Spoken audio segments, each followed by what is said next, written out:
Bonjour, bonjour, bien-aimés dans le Seigneur.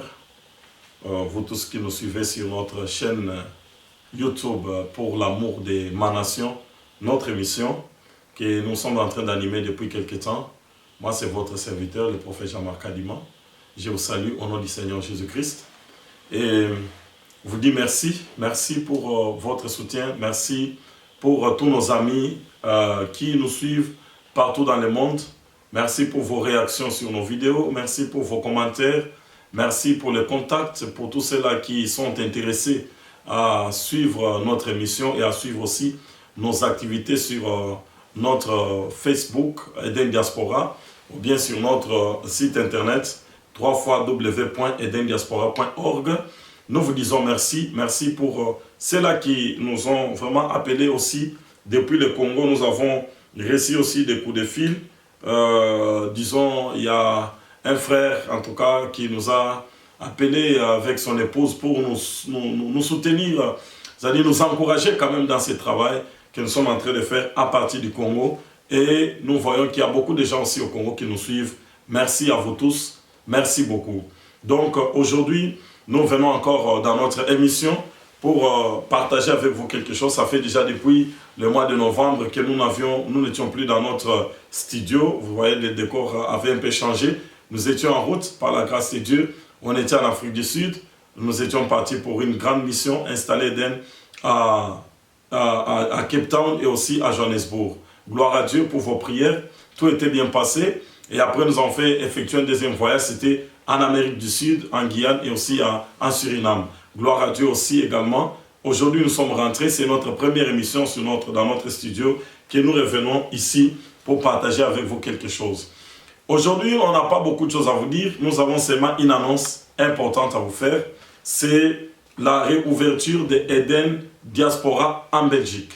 C'est-à-dire à Bruxelles, ça fait déjà à peu près une année où on n'a plus des activités à Bruxelles. On avait un peu beaucoup de problèmes en ce qui concernait la salle et aussi, disons, d'autres petites circonstances qui ont fait que les activités n'ont plus avancé. Mais nous avons reçu beaucoup de coups de fil.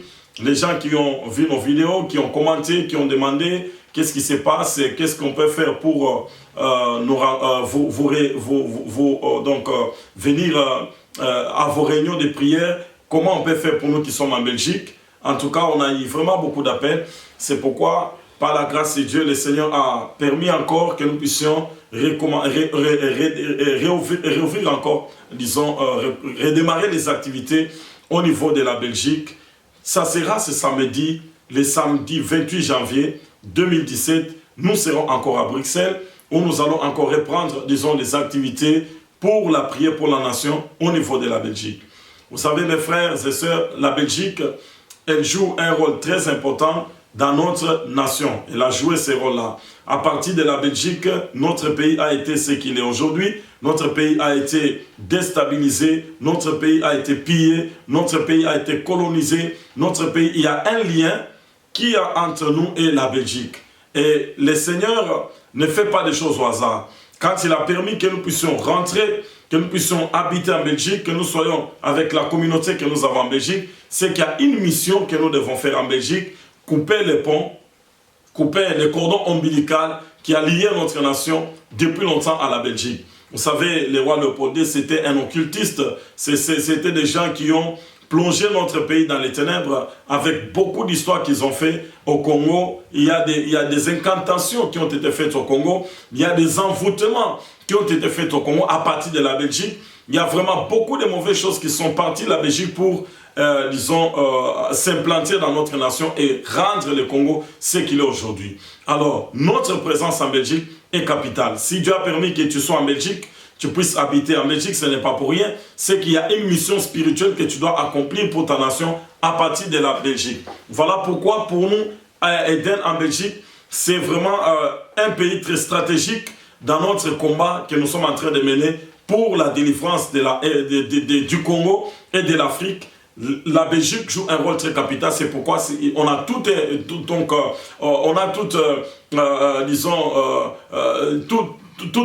bonne raison vraiment d'avoir Eden en Belgique. Et toi, tu es en Belgique, tu aimes la nation, tu es en Belgique, tu es chrétien, tu es en Belgique, il faut savoir qu'il y a une raison pour laquelle le Seigneur a permis que tu sois là. Donc, le rendez-vous est pris, c'est pour ces 28.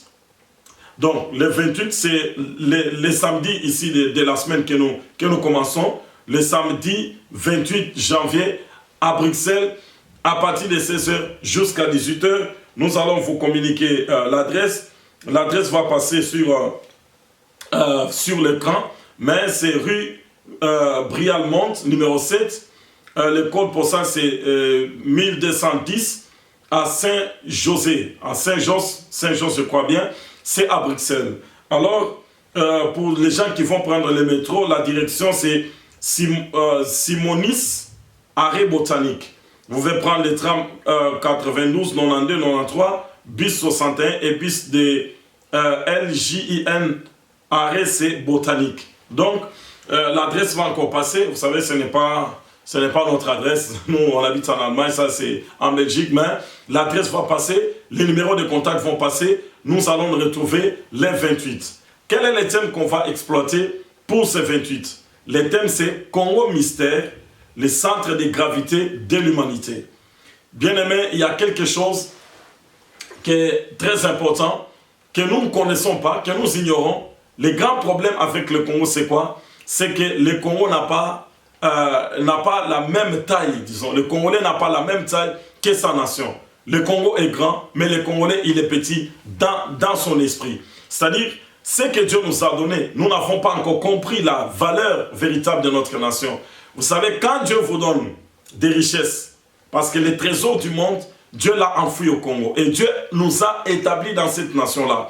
C'est-à-dire, nous sommes appelés à une grande mission. Nous sommes appelés à la grandeur. Mais vous allez voir que le pays est grand, mais le Congolais n'est pas grand. La grandeur de l'esprit, nous n'avons pas encore atteint. Donc le sérieux problème qui existe aujourd'hui, qui a créé toutes les crises que nous avons, c'est le mariage entre le Congo et le Congolais. Il n'y a pas de mariage parce que le Congo est grand, mais le Congolais, il n'a pas cette taille du Congo. Il est petit dans son esprit. Le Congolais n'a pas compris réellement la valeur de sa nation. C'est pourquoi aujourd'hui, à cause des postes, on voyait les gens vendre les pays. À cause des petits intérêts, les gens vendent les pays. On ne vit pas selon les idéaux. Il y a quelqu'un qui a dit, j'ai beaucoup aimé sa phrase, la puissance d'un peuple, la puissance d'un peuple réside dans sa capacité à transcender son âme pour atteindre un idéal.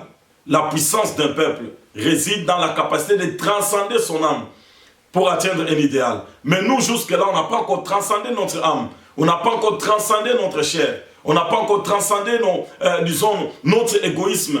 On n'a pas encore transcendé notre tribalisme. On n'a pas encore transcendé notre ignorance pour atteindre l'idéal. C'est pourquoi il n'y a que peu de gens qui ont vu la lumière du Congo et qui ont transcendé leur âme. Des gens comme Lumumba, ce sont des gens qui ont vu loin. Ils ont vu un Congo glorieux. C'est pourquoi ils n'ont pas fait la compromission. Ils étaient prêts même au sacrifice suprême à cause d'atteindre l'idéal de voir un Congo glorieux demain. Donc le problème c'est celui-là, c'est que nous avons une grande nation, mais notre esprit est petit. Alors le Seigneur en nous donnant un pays comme la RDC, c'est que Dieu nous a donné un royaume, une grande richesse, les richesses qui sont enfouies chez nous.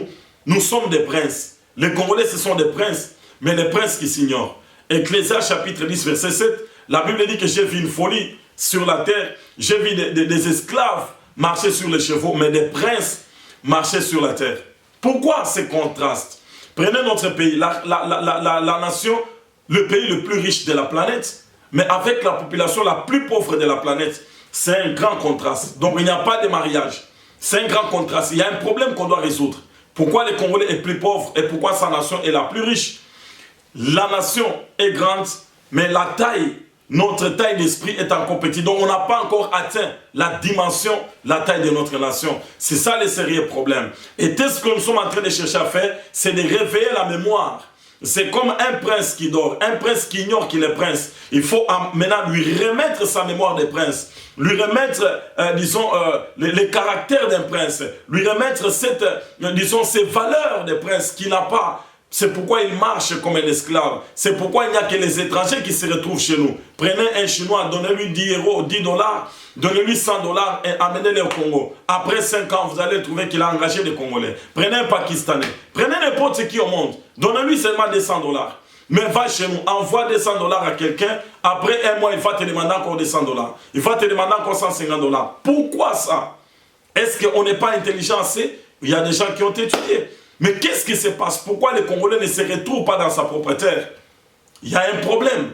Et c'est le problème que nous cessons de trouver des solutions ensemble avec Eden Diaspora. Donc, les Congolais, c'est un prince. Et pourquoi Dieu nous a amenés, nous, dans la diaspora? Regardez ce que Dieu a fait avec Moïse. Moïse, Israël était sous la domination d'Égypte. Ils étaient dans l'esclavagisme. Mais c'était des princes. Alors, ils ne savaient pas ce qu'ils étaient. Dieu va prendre Moïse, il va l'infiltrer dans la maison des pharaons. Avec quel but? C'était dans le but de travailler la mémoire de Moïse. Lui donner, les caractères d'un prince. Lui travailler, lui donner la culture d'un prince. Que Moïse comprenne ce qu'il est, la valeur qu'il avait. Et la Bible dit que lorsque les yeux de Moïse se sont ouverts, Moïse a refusé. La Bible dit lorsque Moïse est devenu grand, il a refusé d'être appelé fils de la fille de Pharaon. Quand les yeux de Moïse se sont ouverts, il a compris qui il était. Il a refusé l'identité qu'on lui avait donnée. Vous savez, frère, quand on ne comprend pas son identité, on ne peut pas accéder dans sa destinée. Le sérieux problème, le Congolais ne connaît pas sa nation, il ne se connaît pas lui-même, il ne connaît pas les promesses que Dieu a fait pour le Congo. Et tout ça, ça mène que nous puissions vivre tel que nous sommes en train de vivre, comme des esclaves, marchant des princes, mais avec la mentalité des esclaves. Le Seigneur est en train de nous préparer petit à petit à sortir de cet état. Lorsque nous sortirons de cet état, nous prendrons le destin, notre propre destin entre nos mains. Les étrangers ne domineront plus sur nous. La communauté internationale n'aura plus rien à dire sur nous. Et tout ce que nous sommes en train de vivre aujourd'hui comme théâtre dans notre nation, ça n'aura plus lieu parce que le Congolais aura compris sa valeur. Quand tu connais ton identité, tu connais ta valeur. Si tu ne connais pas ton identité, tu ne connais pas ta valeur. Parce que la destinée d'une personne, elle est inscrite dans son identité. Dieu ne marche pas avec les inconscients. Quand tu es inconscient, tu ne te connais pas, Dieu ne peut pas marcher avec toi. Quand Dieu marche avec Abraham, il va d'abord changer son nom pour le remettre dans la véritable identité. C'est ainsi que la promesse s'accomplit. Dieu regarde Sarai, Dieu le remet dans sa propre identité, il devient Sarah. Dieu regarde Jacob, il le remet dans son identité, il devient Israël. C'est ainsi que tous ces gens sont entrés dans leur destinée parce que leur identité était changée. C'est la même chose avec nous. Nous portons une fausse identité à partir même du nom de notre pays. Congo s'écrit avec C, ça s'écrit avec C, passe avec K. Ce sont des mystères. Voilà des choses que nous voulons expliquer.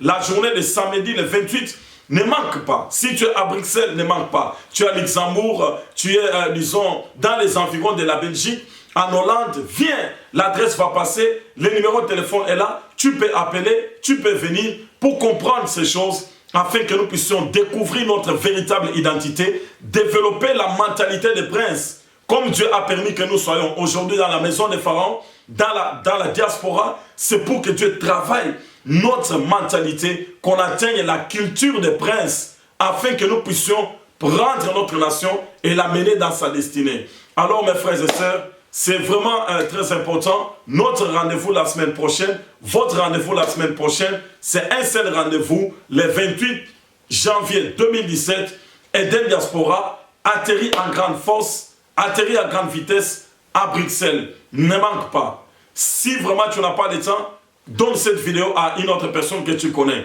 Même si tu habites en Australie, tu as vu la vidéo, tu connais quelqu'un en Belgique, envoie cette vidéo. Partage cette vidéo. Abonnez-vous aussi sur notre canal YouTube pour l'amour de ma nation. Vous pouvez vous abonner, c'est gratuit. Et aussi longtemps que nous sommes nombreux, le message va partir, l'éveil de conscience va partir et beaucoup de gens seront saisis par ces messages et ils vont vraiment travailler pour que notre nation puisse s'en sortir. Que le Seigneur vous bénisse. Merci à vous tous. Qui de loin et de près vous nous suivez, soyez nombreux à Bruxelles, une seule date, le 28, c'est le début, 28 janvier 2017, de 16h à 18h30. Nous serons, en Belgique, je vous ai donné l'adresse, L'adresse va encore passer.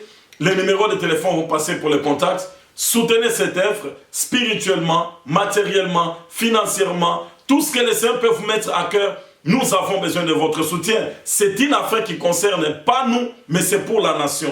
Investissons pour notre nation. Soutenons quelque chose de précieux, de bien, qui nous permettra de nous préparer un jour pour que nous puissions prendre les destins de notre nation entre nos mains et ne pas les laisser dans les mains de la communauté internationale et ne pas les laisser dans les mains de n'importe qui. C'est la chose que Dieu nous a donnée. Nous devons la contrôler de nous-mêmes. Et pour cela, nous devons découvrir d'abord qui sommes-nous, quelle est notre nation, quelles sont les promesses de Dieu, quelle identité que nous avons et comment accéder à cette gloire. Que le Seigneur, mon Dieu, puisse vous bénir. Nous vous appelons à visiter notre page Facebook, Eden Diaspora, à visiter aussi notre site internet, www.edendiaspora.org. Dans n'importe quel pays vous êtes, si vous voulez adhérer à Eden, ce n'est pas un problème. Contactez-nous juste et nous allons vous envoyer tout ce qu'il y a de nécessaire afin que vous puissiez nous rejoindre dans cette grande armée spirituelle de Dieu, dans cette grande plateforme des hommes et des femmes qui ont des valeurs et qui portent leur nation, qui veulent les changements dans notre nation. Nous avons besoin de toi, le Congo a besoin de toi, Eden a besoin de toi, l'Afrique a besoin de toi. Ensemble, nous pouvons changer notre nation. Jésus-Christ, le roi du Congo, avec Dieu, nous ferons des exploits. Que le Seigneur vous bénisse. Au revoir.